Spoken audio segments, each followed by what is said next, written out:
नमस्कार, मी जान्हवी। रजोनिवृत्तीचा काळ म्हणजेच मेनोपॉज किंवा मासिक पाळी बंद होण्याचा काळ कुठल्याही स्त्रीसाठी खूपच महत्त्वाचा आणि संवेदनशील असा असतो। या काळामध्ये तिच्या शरीरामध्ये वेगवेगळे बदल होत असतात। हार्मोनल चेंजेस मोठ्या प्रमाणात होत असतात। इस्ट्रोजन हार्मोनची पातळी शरीरामध्ये कमी झालेली असते, त्यामुळे तिच्या शरीराच्या वेगवेगळ्या भागांवर, प्रजनन संस्थेवर, मज्जासंस्थेवर, हाडांवर, त्वचेवर मोठमोठे परिणाम होत असतात। त्यामुळे स्त्रियांनी या काळात स्वतःकडे थोडंसं जास्त लक्ष देणं गरजेचं आहे।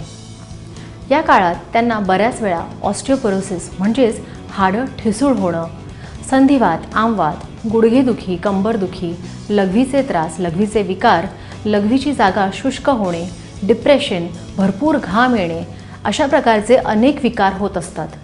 या आणि अशा सर्व विकारांवर किंवा आजारांवर आपण आहाराद्वारे कसे उपाय करू शकतो हे आपण आज पाहणार आहोत। इस्ट्रोजनमुळे हाडामधील कॅल्शियमचं प्रमाण संतुलित राहतं, पण जेव्हा शरीरातील इस्ट्रोजन हार्मोनचं प्रमाण कमी होतं त्यावेळी ऑस्टिओपोरोसिस होतो, म्हणजेच हाडे ठिसूळ होतात।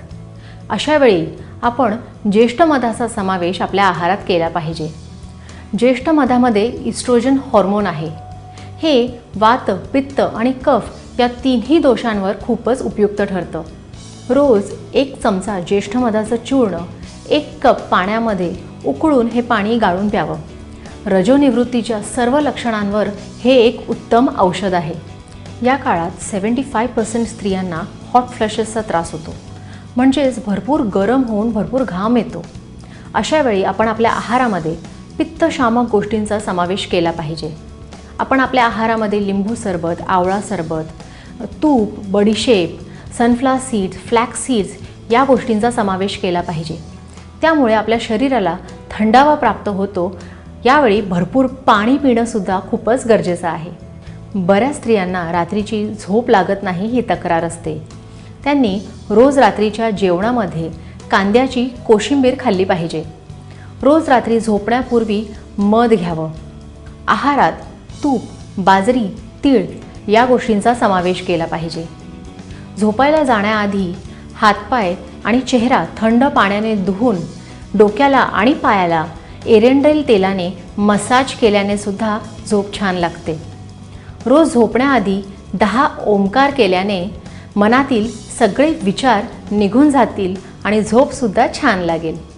या काळात बऱ्याच स्त्रियांना डिप्रेशन, मानसिक थकवा किंवा मूड स्विंग्सचा त्रास होतो। मानसिक स्थिती अचानक बदलते। शरीरातील फील गुड केमिकल्स, एंडोर्फिन्स यांचं संतुलन बिघडतं। त्यामुळे अचानक उगाचच त्यांना रडू येतं। छोट्या छोट्या गोष्टींवर डोळे भरून येतात, उदास व्हायला होतं। अशा वेळी आपण आपल्या आहारामध्ये तूप, बाजरी, शेवगा, अंजीर, टोमॅटो, पेरू अशा गोष्टींचा समावेश केला पाहिजे। केळं खाल्ल्याने सुद्धा उदासीनता दूर होऊन मन प्रसन्न होतं। काही जणींचा लघवीवरचा कंट्रोल सुटतो, सारखी लघवी होते। अशा वेळी आले रसामध्ये खडीसाखर घालून सकाळ संध्याकाळ घेतल्याने आराम मिळतो। मेनोपॉजबद्दल आपण आणखी सुद्धा माहिती घेणार आहोत पुढच्या आठवड्यामध्ये। तोपर्यंत फक्त काळजी करत राहण्यापेक्षा स्वतःची काळजी घ्या आणि आपली तब्येत उत्तम ठेवा।